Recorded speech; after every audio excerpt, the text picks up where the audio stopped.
구약성경 502페이지 사무엘하 22장 17절에서 25절까지의 말씀. 사무엘하 22장 17절에서 25절까지의 말씀 봉독해 드립니다.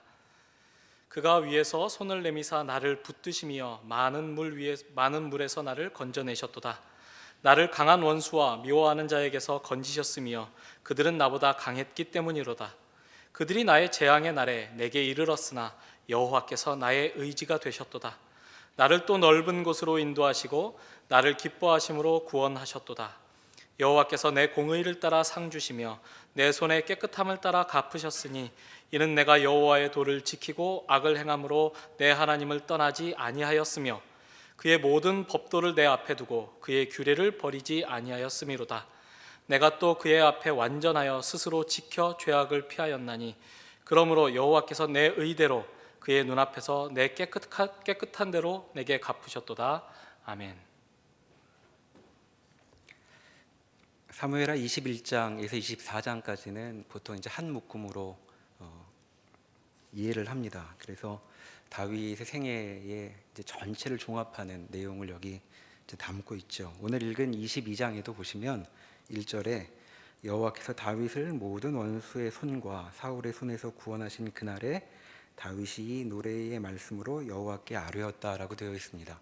그러니까 다윗 생애 전체를 이제 다 품고 그의 생애가 어떠한 것이었는지를 지금 다윗이 이 노래로 표현하고 있죠. 그래서 22장 전체가 다윗의 노래로 이루어져 있는데 내용을 구분해 보면 크게 두 부분으로 나누어 볼 수 있습니다. 2절부터 20절까지는 여러 환난 속에서 다윗이 하나님의 구원을 경험했다라는 고백이 담겨 있죠. 그것도 아주 압도적인 주의 구원의 역사를 경험했다는 얘기가 나옵니다. 그리고 21절에서 51절에는 그런 하나님의 구원 가운데에 그런 하나님 아래에서 자신은 어떻게 살았는가에 대한 이야기를 하고 있죠. 그는 그런 환난 속에서 구원하신 하나님 밑에서 하나님을 의지하며 살아왔다라는 고백을 이제 51절에까지 하고 있습니다. 오늘 읽은 본문은 그 두 부분의 가운데, 그러니까 앞에 부분 일부와 뒷부분 일부를 지금 여기 선택해 둔 것입니다. 17절에 보시면 다윗은 이렇게 얘기하죠. 자신의 인생을 돌아보면 많은 물속에 빠진 것 같은 그런 삶이었다고 얘기합니다. 그리고 나보다 더 강한 원수가 나를 공격하고 위협하는 그런 시간을 보냈다고 얘기하죠.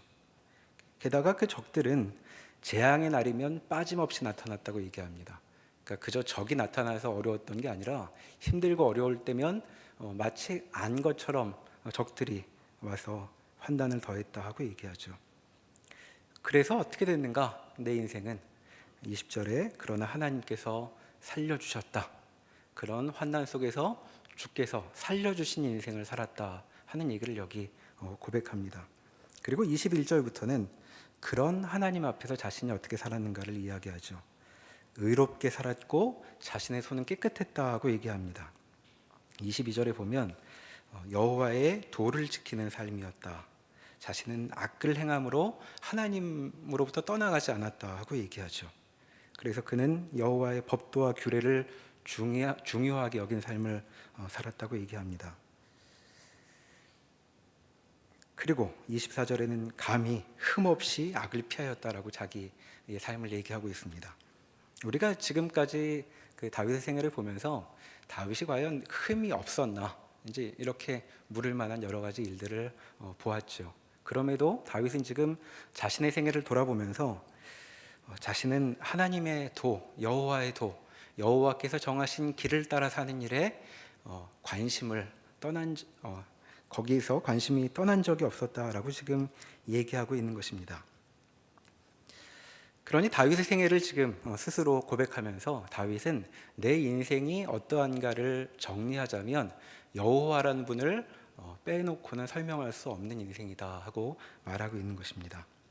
곤경 속에서 하나님께서는 다윗을 구원하셨고 그런 하나님 밑에 자신이 산다는 것을 잊지 않은 것이 자신의 인생이었다라고 얘기하고 있죠. 그리고 이와 같은 고백의 내용이 무엇인지를 우리에게 알려주기 위해서 21장이 앞에 기록되어 있는 것으로 보입니다.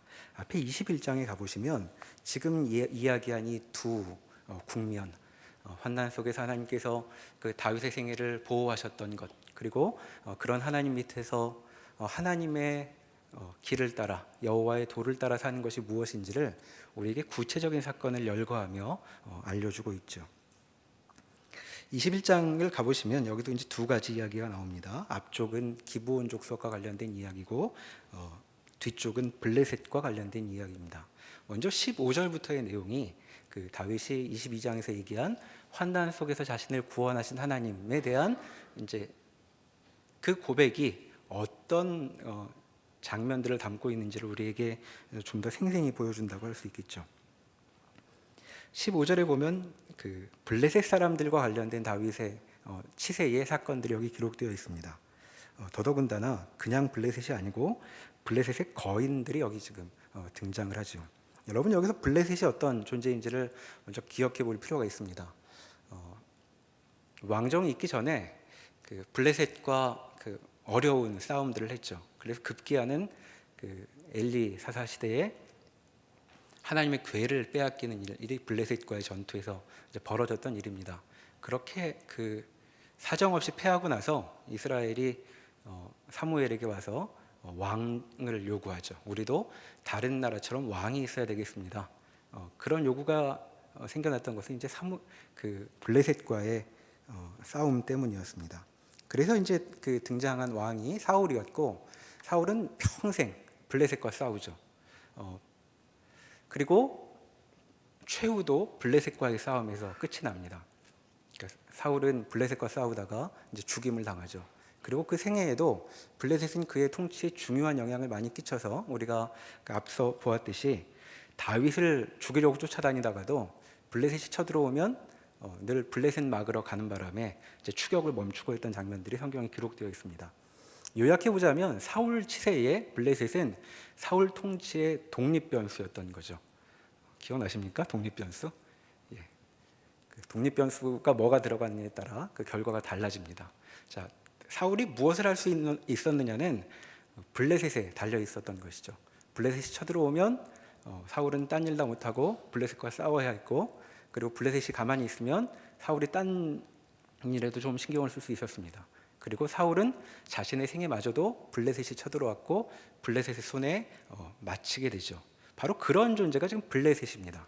그러니까 이스라엘의 역사상 다윗의 그 통치가 시작되기 전에 블레셋이란 이스라엘을 좌우하는 존재였던 셈이죠. 이스라엘은 어떻게 살겠는가, 블레셋이 어떻게 하느냐에 따라 다 결정되어 왔다는 이제 그런 것을 우리가 기억할 수 있습니다. 자, 그러니 그와 같은 블레셋이라면 환난이라고 불릴 만한 아주 상징적인 이름이 될 것입니다. 그런데 그런 블레셋이 그냥 블레셋도 아니고 지금 15절부터를 보면 특이한 보통이 아닌 용사가 등장을 하죠. 15절을 제가 읽어보겠습니다. 블레셋 사람이 다시 이스라엘을 치거늘 다윗이 그의 부하들과 함께 내려가서 블레셋 사람과 싸우더니 다윗이 피곤함에 거인족의 아들 중에 무게가 300세겔 되는 노창을 들고 세 칼을 찬 이스비브놉이 다윗을 죽이려 하므로 스루야의 아들 아비새가 다윗을 도와 그 블레셋 사람들을 쳐 죽이니 그때 다윗의 추종자들이 그에게 맹세하여 이르되 왕은 다시 우리와 함께 전장에 나가지 마옵소서, 이스라엘의 등불이 꺼지지 말게 하옵소서 하니라. 이제 첫 번째 장면이 나와 있습니다. 자, 블레셋에 거인족이 있었던 모양입니다. 이 거인족은 보통 사람들로는 이제 대결할 수 없었던 사람이죠. 우리가 알고 있는 첫 번째 거인족, 블레셋의 거인은 골리앗이었습니다. 자, 골리앗이 그 이스라엘하고 이제 맞서서 40일 동안 하나님을 모욕하고 이스라엘 사람들에게 나와 싸울 장수를 하나 내보내라라고 얘기했는데 40일이 지나도록 아무도 나서지 못하고 있었죠. 그때 등장했던 것이 이제 다윗이었습니다. 그런데 골리앗 이후에 또 다른 거인이 등장한 것이었죠. 근데 여기 보면 다윗이 피곤했다고 되어 있습니다. 이제 다윗이 싸울 만한 여건이 아니었다는 얘기죠. 그러니까 다윗의 장관이었던 아비새가 다윗 보고 그냥 계십시오라고 얘기하고 그가 가서 싸워 이기고 돌아오는 장면입니다. 그러니까 사울 때까지는 블레셋의 군인대만으로도 이스라엘이 이리 휘청 저리 휘청했는데 지금 다윗 시대에는 어떻게 된 것이냐면 블레셋의 거인이 등장을 해도 다윗조차도 등장하지 않아도 문제가 해결되었다라는 지금 얘기를 하고 있는 것이죠.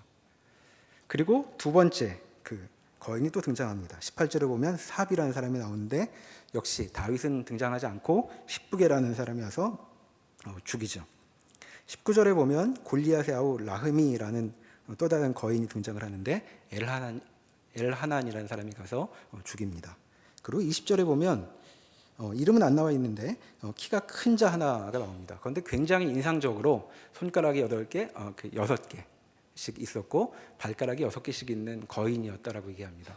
그런데 역시 요나단이라는 다윗의 조카가 죽여버리죠. 그리고 이제 그 네 명이 나왔고 그 22절에 보듯 이 네 사람 가드의 거인족의 소생이 다윗의 손과 그 부하들의 손에 다 넘어졌더라라고 이제 요약을 합니다. 아마 이 분위기를 보면 거인족이 더 있었으면 더 나았고 더 죽었을 것 같습니다. 굉장히 중요한 이제 삶의 위협이었는데 지금 15절부터의 흐름은 아주 담백하게 기록되어 있죠. 거인 이름 하나 얘기하고 그 다음에 나와서 죽었다. 또 나와서 또 죽었다. 그리고 또 나와서 또 죽었다. 아무도 나올 수 없어. 끝. 이제 이렇게 되는 겁니다. 이게 다윗 시대의 환난에 대한 요약인 것이죠. 그러니까 지금 22장에서 다윗이 노래했듯 다윗은 굉장히 큰 곤경을 당했는데 하나님께서 도우셨다라고 지금 얘기하는 것입니다. 무슨 다윗의 장수들이 다윗보다 싸움을 잘했다는 그런 얘기가 아니라 이길 수 없는 싸움인데 이상하게도 이겨낸 결과가 여기 있다고 얘기하는 것이죠. 22장에 보시면 그 다윗이 경험한 환난은 이제 이런 것이었습니다. 거기 이제 이런 단어로 표현하죠. 22장 5절에 사망의 물결이 나를 애우고 불의의 창수가 나를 두렵게 하였다. 수월의 줄이 나를 두르고 사망의 올무가 내게 이르렀다라고 말합니다. 자, 죽음의 물결이 나를 둘러쌌다고 얘기하죠. 그랬는데 그러면 이제 나 어찌 될 것인가 하고 다윗이 두려워하며 주께 부르짖었더니 주께서는 지금 어떻게 역사하시냐면 8절에 있듯 이에 땅이 진동하고 떨며 하늘의 기초가 요동하고 흔들렸으니 그의 진노로 말미암음이로다. 그의 코에서 연기가 오르고 입에서 불이 나와 사름이여 그 불에 숯이 피었도다라고 얘기합니다. 뭐 하나님께서 이렇게까지 안 하셔도 뭐 땅이 흔들릴 필요까지 없이 그냥 원수를 물리쳐 주셔도 다윗으로는 충분히 감사했을 텐데 지금 다윗이 경험한 주의 구원은 아니 하나님이 그 압도적인 죽음의 물결보다도 더 크신 분으로 등장해서 다윗의 환난을 막아주셨다는 것이죠. 그런 지금 다윗은 그 21장 15절부터의 이야기를 다윗 생애의 업적으로 여기 지금 기록하고 있는 것이 아닙니다. 다윗에게 이 일은 일도 아닌 것처럼 보이죠. 블레셋을 무찌르는 일은 다윗에게는 별로 큰 일이 아니었던 것 같습니다. 직접 나가지 않아도 다 해결이 됐던 것이죠. 그의 업적이 아닌 것은 도무지 싸워 이길 수 없는 적인데 싸워 이겼기 때문입니다. 그리고 그것을 하나님의 도우심이라고 지금 증언하고 있는 것이죠.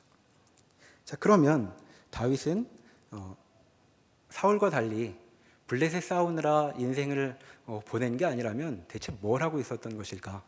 이런 블레셋 같은 적은 하나님이 다 막아주시고 있다면 그는 왕으로 무엇을 하고 있었는가에 대한 그 대표적인 사건으로 21장 1절에서 14절까지 이야기가 우리에게 지금 소개되고 있는 것이라고 말할 수 있겠습니다.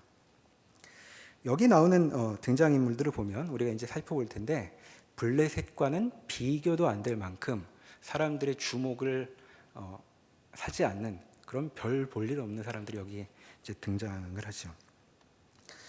의외로 중요치 않은 사람들과 관련된 사건을 다윗이 자신의 생애에 하나님 앞에 행한 일로 여기 이제 기록하고 있습니다. 무슨 상황이 펼쳐졌는가? 1절을 보시면 다윗 치세에 그 해를 거듭하여 3년 기근이 있었다고 얘기합니다. 3년 동안 기근이 있었으면 나라가 이제 거덜났겠죠. 왕으로서는 무슨 왕이 이런 문제도 해결을 못하는가, 나라가 다 망하게 되겠구나 하는 그런 어려움이었습니다. 그래서 이제 다윗이 하나님 앞에 간구를 하죠. 무슨 일 때문입니까? 궁금했을 텐데 하나님께서 이렇게 얘기하십니다. 여호와께서 이르시되 이는 사울과 피를 흘린 그의 집으로 말미암음이니 그가 기브온 사람을 죽였음이니라, 이렇게 얘기하죠. 기브온을 죽였기 때문에, 사울이 기브온 집안을 죽였기 때문에 너희가 3년 동안 기근이 있다는 얘기입니다. 그러니까 나라가 지금 망하게 된 이유는 기브온 때문이라고 얘기하죠. 여러분, 기브온이 누군지 기억나십니까? 그 여호수아 9장에 기브온과 관련된 이야기가 이제 기록되어 있습니다. 한번 넘겨보실까요? 여호수아 9장, 구약 331면입니다.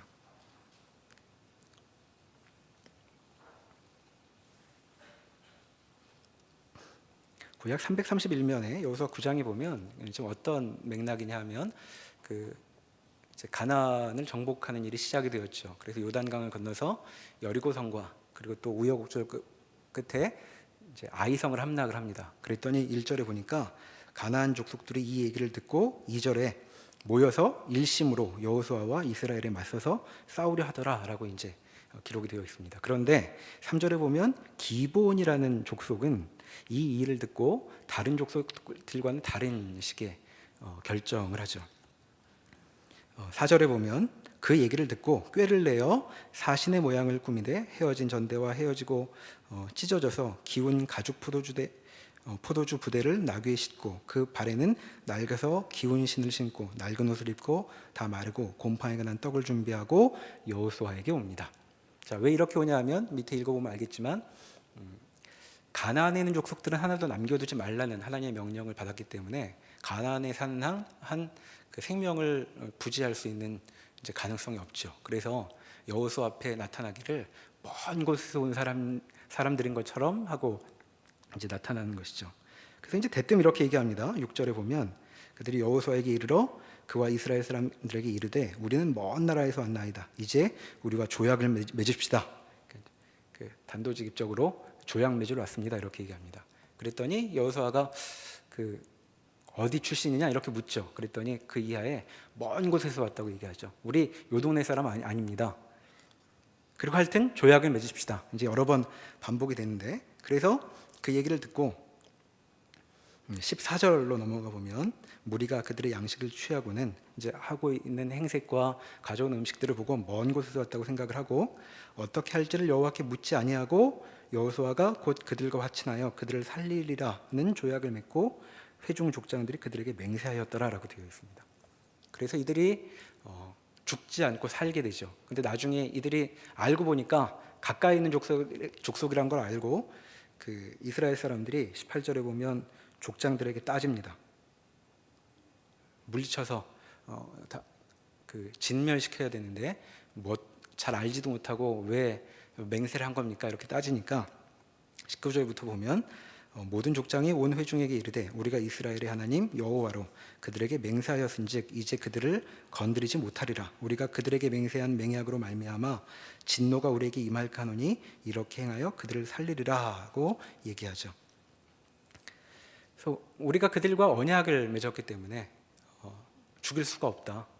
이들을 함부로 죽인다면 하나님의 진노를 사게 될 일이어서 우리가 잘못했지만 이들을 함부로 죽일 수는 없다라고 이제 대답을 하죠. 그래서 이제 기브온은 죽지 않고 사는데 21절에 보면 무리에게 이르되 그들을 살리리라 하니 족장들이 그들에게 이른 대로 그들이 온 회중을 위하여 나무를 패며 물을 깃는 자가 되었더라라고 되어 있습니다.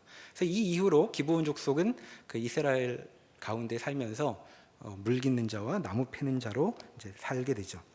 다시 사무엘하 21장으로 가보시면 이제 이런 배경을 21장 2절에서 이렇게 얘기하죠. 기브온 사람은 이스라엘 족속이 아니요 그들은 아모리 사람 중에서 남은 자라. 가나안 족속인데 죽지 않고 남아있는 자란 얘기입니다. 이스라엘 족속들이 전에 그들에게 맹세하였거늘 사울이 이스라엘과 유다 족속을 위하여 열심히 있으므로 그들을 죽이고자 하였더라. 이렇게 되어 있죠. 맹세를 한 언약 관계에 있는 하나님 앞에 약속을 한 관계인데 사울이 이스라엘에 대한 열심으로 그들을 죽였더라고 얘기합니다. 그래서 이제 그들 때문에 3년이나 기근을 겪고 있는 것이었죠. 그래서 왕이 기브온 사람을 이제 부르게 됩니다. 그 전까지 기브온은 이들의 삶의 그런 중심적인 인물이 아니었죠. 나무 패고 물 깃는 사람들이니까. 그런데 지금 3년 기근의 결정을 할 수 있는 열쇠를 갖고 있는 사람들이 되어버렸습니다. 그래서 다윗이 3절에 보면 그들에게 묻죠. 내가 너희를 위하여 어떻게 하랴 묻습니다. 내가 어떻게 속죄하여야 너희가 여호와의 기업을 위하여 복을 빌겠느냐. 자, 이스라엘이 여호와의 복을 받는 것은 지금 기브온의 손에 달려 있죠. 그리고 기브온은 기브온을 죽였었기 때문에 다윗 왕이 이스라엘을 대표해서 이렇게 묻고 있는 것입니다. 내가 어떻게 속죄하여야 하겠느냐? 어떻게 값을 치루어야 너희가 여호와께 복을 빌어줄 수 있겠느냐 하고 묻지요. 그랬더니 기브온이 이제 이렇게 답을 합니다. 4절에 보면 그에게 대답하되 사울과 그의 집과 우리 사이의 문제는 은금에 있지 아니하오며, 이게 돈 문제가 아닙니다. 돈으로 해결될 수 있는 종류의 문제가 아닙니다. 또 이스라엘 가운데에서 사람을 죽이는 문제도 우리에게 있지 않아이다. 무슨 얘기냐 하면 우리가 사람을 죽일 수 있다면 죽여서 해결하겠지만 우리에게는 그런 권한이 없습니다는 얘기를 합니다. 그러니까 속죄를 어떻게 해야 되겠느냐에 대해서는 생명에 대해서 생명으로 값을 내어놓으셔야 합니다 하고 지금 얘기하고 있는 것이죠.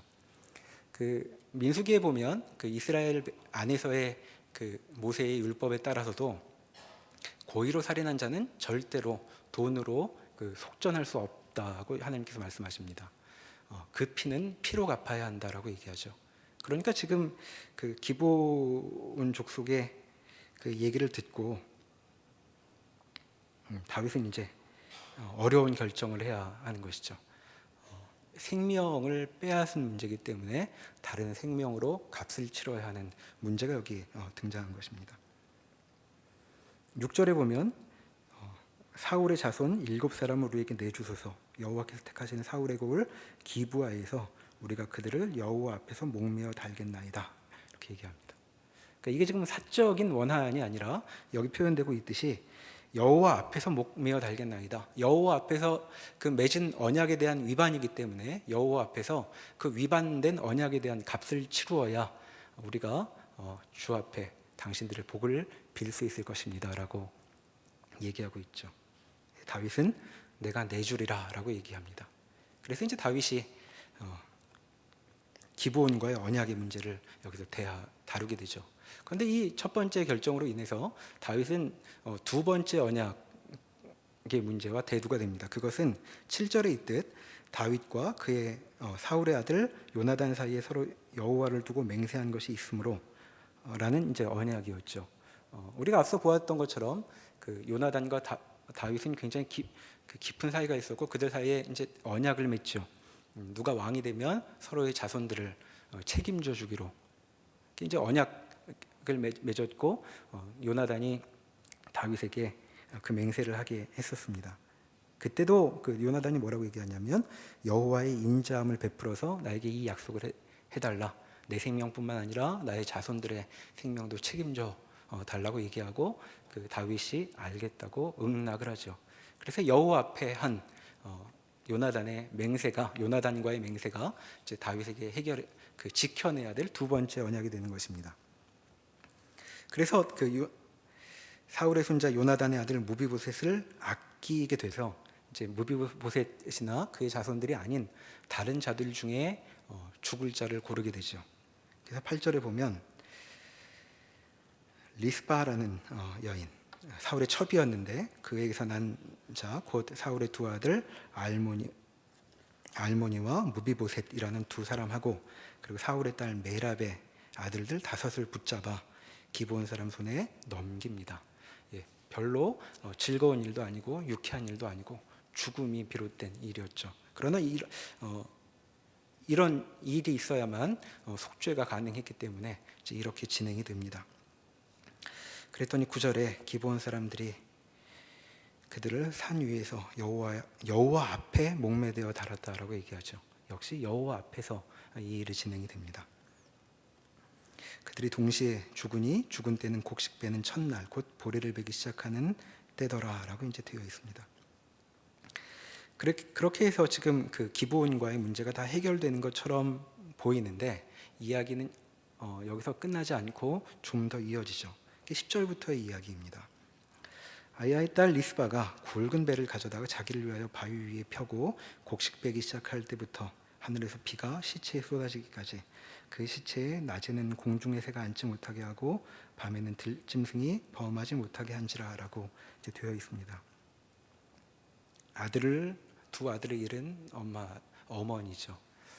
자, 그런데 이 그 목매달아 죽인 시체들은 그냥 땅으로 내려와서 장사 지낼 수 없습니다. 왜냐하면 언약 위반에 대한 상징물이기 때문에 이 언약 파기에 대한 문제가 해결될 때까지는 그대로 매달려 있게 되죠.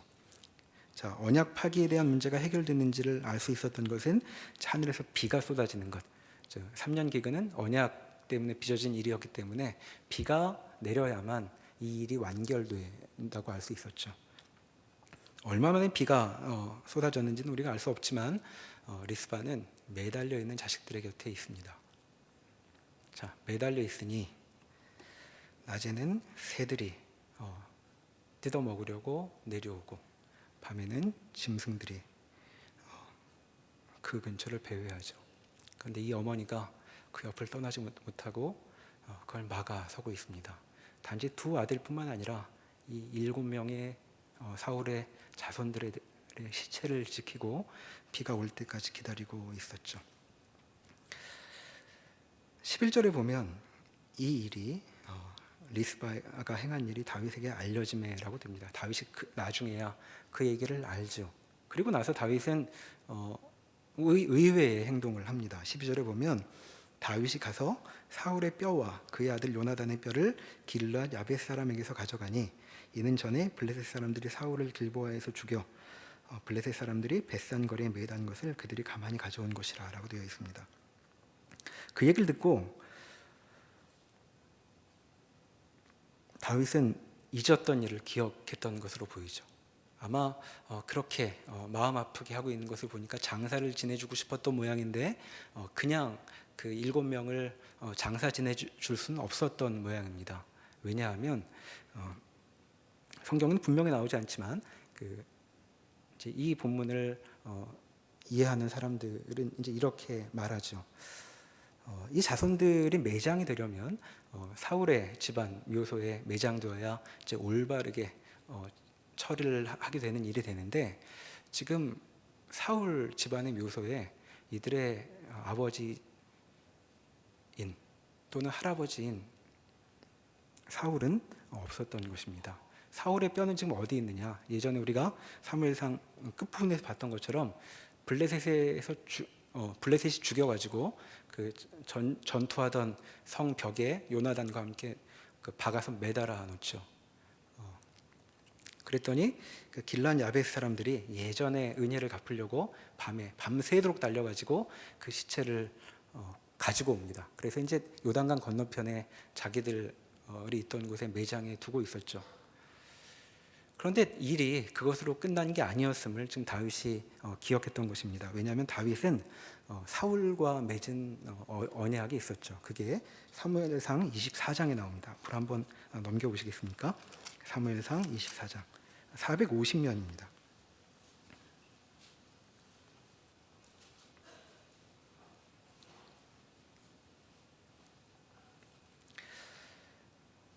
굴에 숨어있던 다윗을 가까이로 이제 그 사울이 다가왔는데 그 다윗이 죽이지 않고 옷자락을 가만히 베고 이제 저는 당신을 죽이려는 생각이 없습니다 하는 얘기를 한 이후에 사울이 이렇게 얘기하죠. 20절에 보면 보라 나는 내가 반드시 왕이 될 것을 알고 이스라엘 나라가 내 손에 견고히 설 것을 안다 이렇게 얘기합니다. 그런즉 너는 내 후손을 끊지 아니하며 내 아버지의 집에서 내 이름을 멸하지 아니할 것을 이제 여호와의 이름으로 내게 맹세하라 하니라. 다윗이 사울에게 맹세하매 사울은 집으로 돌아가고 다윗과 그의 사람들은 요새로 올라가니라 라고 되어 있습니다. 사울에게 이제 두 가지 약속을 하죠. 후손을 끊지 않겠다는 약속을 하고, 그리고 아버지 집에서 내 이름을 멸하지 말아달라는 얘기를 합니다. 두 가지 약속이 있었는데 앞의 약속은 다윗 자신으로는 이 집안을 쓸어버린 적은 없었죠. 또 앞에 지금 7 아들들은 다윗 개인의 원한의 문제가 아니었고 나라, 족속 사이의 언약의 문제, 공적인 문제였기 때문에 이제 피로 갚아야 하는 일이 있어서 이제 이 일을 피할 수는 없었습니다. 그런데 다윗은 두 번째 약속, 내 아버지 집에서 내 이름을 멸하지 아니할 것을 약속하라, 여호와의 이름으로 약속하라는 이 언약을 이 리스바의 사건을 통해서 기억했던 것으로 보입니다. 그래서 그제서야 다시 사울의 뼈와 그의 아들 요나단의 뼈를 길르한 야벳 사람에게서 가져와 아버지 집, 사울의 아버지의 묘에, 기스의 묘에 이제 장사를 하죠. 그것이 지금 사무엘하 21장으로 다시 가보시면 13절에 나온 얘기입니다. 그제서야 비로소 7명을 이제 매장할 수 있는 일이 가능해졌죠. 13절에 보면 다윗이 그곳에서 사울의 뼈와 그의 아들 요나단의 뼈를 가지고 올라오매 그제야 사람들이 그 달려 죽은 자들의 뼈를 거두어다가 사울과 그의 아들 요나단의 뼈와 함께 베냐민의 땅 셀라에서 그의 아버지 기스의 묘에 장사하되 모두 왕의 명령을 따라 행하니라. 그 후에야 하나님이 그 땅을 위한 기도를 들으시니라 라고 해서 여기까지 되어야 이 기근의 문제가 해결되는 것으로 여기 기록되어 있습니다. 다윗은 무엇을 했는가? 하나님 앞에, 여호와 앞에 세워진 언약을 지켜내는 일에 여기 집중하고 있었다라고 이제 요약해 볼 수 있겠습니다. 여기 지금 다윗이 언약을 맺었던 세 당사자, 언약의 당사자들은 기브온 족속이었고 또 요나단이었고 사울이었습니다. 자, 이들은 유력자들이 아니었습니다. 이들에게 어떻게 하느냐에 따라 다윗이 무언가를 더 얻을 수 있거나 위협을 줄일 수 있거나 하는 사람들이 아니었죠. 15절에 나오는 것 같은 그런 블레셋 같은 그런 위협이요 재앙인 사람들이 아니었습니다. 그러니까 이 언약의 대상자들은 이래도 그만 저래도 그만 같아 보이는 사람들이죠. 언제부터 왕이 물 깃는 자와 나무 패는 사람들의 사정을 돌보며 살았겠습니까? 그러나 다윗은 이러한 일에 주목하고 있습니다. 그리고 자신이 왕으로 해야 할 일이 이렇게 여호와 앞에 맺어진, 이스라엘이 여호와 앞에 맺은, 또 자신이 왕으로서 맺은 언약을 지켜내는 것, 바로 여호와의 도, 여호와께서 정하신 길에 따라 살기를 애썼다 하는 점을 여기 좀 보여주고 있는 것이죠. 이스라엘은, 그리고 다윗은 바로 이런 일에 그 운명이 좌우되는 그런 존재들이었습니다. 여호와 앞에 어떻게 행하고 있느냐에 따라 일이 결정되는 사람들이었죠.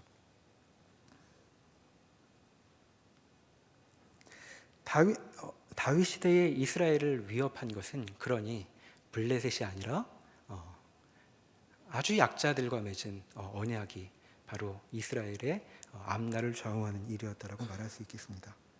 다윗은 바로 그 일을 눈여겨보았던 사람이죠.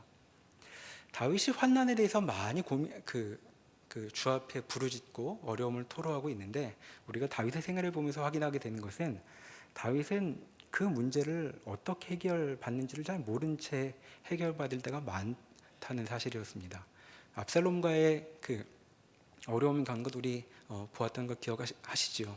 자, 다윗은 이길 만한 이유가 없는데 압살롬을 물리쳤습니다. 여기서도 블레셋의 거인들을 이길 만한 다윗에게 무기가 있지 않았죠. 다윗의 용사들은 압살롬이 반란을 일으킬 때도 무력했던 그런 용사들이었습니다. 근데 이상스럽게도 블레셋에 대해서는 무적의 용사들이 되죠. 자, 왜 그랬을까요? 그것은 하나님께서 블레셋과 같은 그런 적은 책임지시기로 했기 때문입니다. 달리 말해서 다윗이 그의 인생에 관심을 기울여야 하는 것, 왕이 되어서 신경 써야 했던 것은 블레셋 같은 외적을 어떻게 무찌를까 하는 문제가 아니었죠. 그는 그런 문제는 하나님께서 책임져 주실 것을 알고 있는 사람으로 정말 주님께서 중요하게 여기시는 것, 그 일에 마음을 쏟기로 하는 인생이 되었던 것입니다. 달리 말하면 다윗에게 주어져 있는 일은 하나님께서 열어놓으신 대로 이제야 비로소 제대로 사는 일, 하나님의 백성답게 살아보는 일을 경험해 보는 것, 그리고 그 일을 귀하게 여기며 살아가는 것이 다윗에게 있는 책임이었던 것이죠. 자, 다윗의 이런 그 삶을 보며 우리의 모습을 한번 돌아보면 좋겠습니다. 자, 여러분, 우리는 무엇을 마음에 두고 살고 있을까요? 우린 살면서 다윗처럼 많은 환난과 어려움들을 경험할 때가 많이 있습니다. 그럴 때면 주께 더욱 열심히 기도하고 그 문제를 해결해 주시기를 바라죠. 그리고 기도뿐만 아니라 우리 인생의 대부분은 그런 문제들을 해결할 수 있는 자원을 만들어 가는데 우리 갖고 있는 대부분의 시간과 에너지들을 사용하고 있습니다. 마치 여기 블레셋과 같은 그런 위협 앞에 블레셋과 어떻게 싸울지를 고민하고 있는 모습과 같은 것이겠죠. 그리고 우리가 그 몸담고 살고 있는 이 세상도 다 그 문제에 관심을 쏟으라고 얘기합니다. 그 문제를 해결하면, 거기서 힘을 얻으면, 그러면 그 다음부터 제대로 살 수 있을 것이다 라고 말하지만, 실제로 제대로 사는 것이 무엇인지에 대해서는 우리는 많은 배움을 이제까지 살아오는 동안 배워본 적이 없죠. 다들 이렇게 묻지 않습니까? 다 이렇게 생각하죠. 그 일만 해결된다면, 이 국면만 넘어간다면 정말 제대로 해볼 텐데, 그렇게 생각하지 않습니까? 이 바쁜 일만 지나가면 휴가를 맞아서 좀 잘 지내볼 텐데, 근데 여러분, 휴가 맞으시면 그 휴가 때 어떻게 보내십니까? 뭐 해보고 싶은 일을 하는 게 아니라 그냥 쉬죠. 피곤해서 쉽니다. 그냥 그 일만 해결되면 그 다음은 어떻게 살 것인가? 피곤했기 때문에 쉽니다. 그리고 쉬는 일이 조금이라도 빨리 가까우기를 기대하며 애쓰고 있죠. 그런데 성경은 지금 우리에게 묻고 있는 것입니다. 제대로 사는 일이 이미 열려졌다. 환난을 피하려고 할 필요 없다. 주께서 책임지시고 있다. 그럼 그 다음에 너희는 무엇을 위해 살 것이냐 하고 묻고 있는 것입니다. 우리 마음에 내 인생을 좌우할 존재로 마음속에 떠올려지는 그 사람은 어떤 것입니까? 지금 이제 청년 일부는 시즌이 돼서 교회 나온 일이 쉽지 않아졌다는 얘기를 듣습니다. 중간고사 시절이 됐기 때문에 이제 시험 공부하러 많이 가죠. 내내 시험 공부 생각합니다. 그러니까 우리 인생은 그 시험이 결정할까요? 그 시험 때문에 여러분 인생 망할 것 같으십니까? 뭐 공부 안 하기로 한 사람들이야 이제 이런 얘기 들으면 마음이 편안하겠지만, 공부를 열심히 하고 싶은데 이 시험이 부담스러운데, 그런 분들에게 한번 물어보고 싶습니다. 과연 우리 인생의 우리의 삶을 결정한 것은 무엇일까요?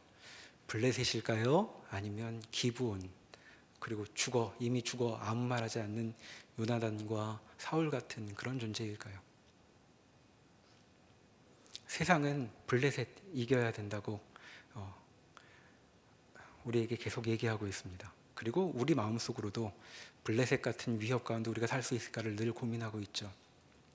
하나님은 블레셋은 내가 책임진다고 말씀하시는 것입니다. 블레셋은 거인 아니라 거인 할아버지가 와도 다윗한테까지 오지 않고 다 해결되고 말 것입니다. 그러면 그런 하나님의 보호하심 아래 살고 있는 우리는 무엇을 마음에 두어야 할까요? 우리의 마음은 하나님 앞에 세워진 언약, 또 여호와의 도라고 불리는 그것이 되어야 할 것입니다. 우리가 나중에 주님 앞에 서게 되겠죠. 그때 주님께서 물으실 겁니다. 내 인생을 설명해 보아라. 그러면 우리는 뭘 얘기할까요? 우리 인생에 아마도 블레셋 같은 환난을 이겨낸 일들을 얘기할 겁니다. 이걸 보통 세상에서는 업적이라고 부르죠. 내 인생의 5가지 업적, 3가지 업적, 그거 얘기할 겁니다. 저 이런 일을 하고 왔습니다 라고 물을 때 오늘 성경을 보면 하나님께서는 이렇게 되물으시겠죠.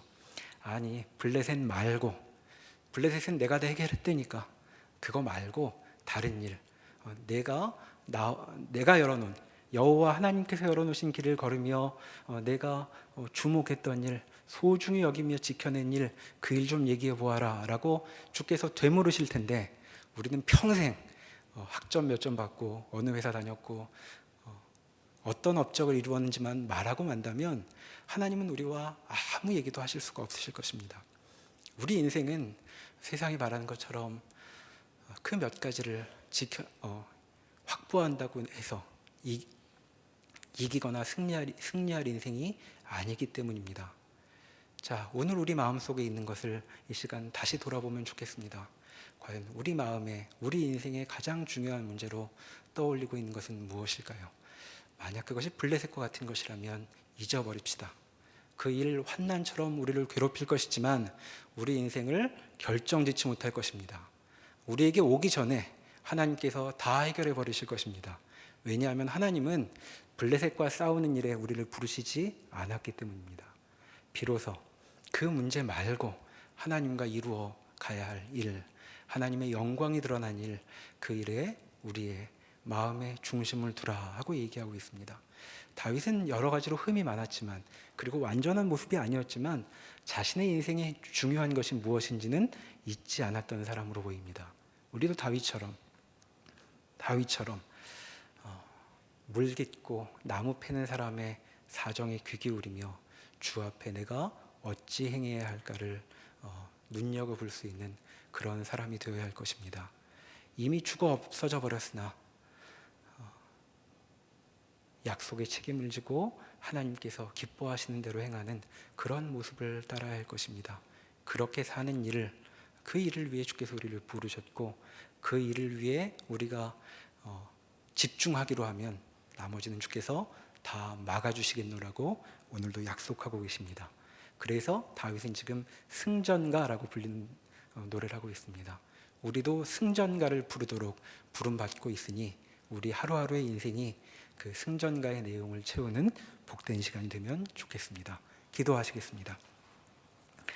하나님, 다윗이 경험한 블레셋은 다윗에게는 환난과 같았지만 그의 인생에 아무것도 아닌 주제였습니다. 블레셋이 어떻게 쳐들어오건 다윗의 인생에 블레셋이 할 수 있는 일은 아무것도 없었습니다.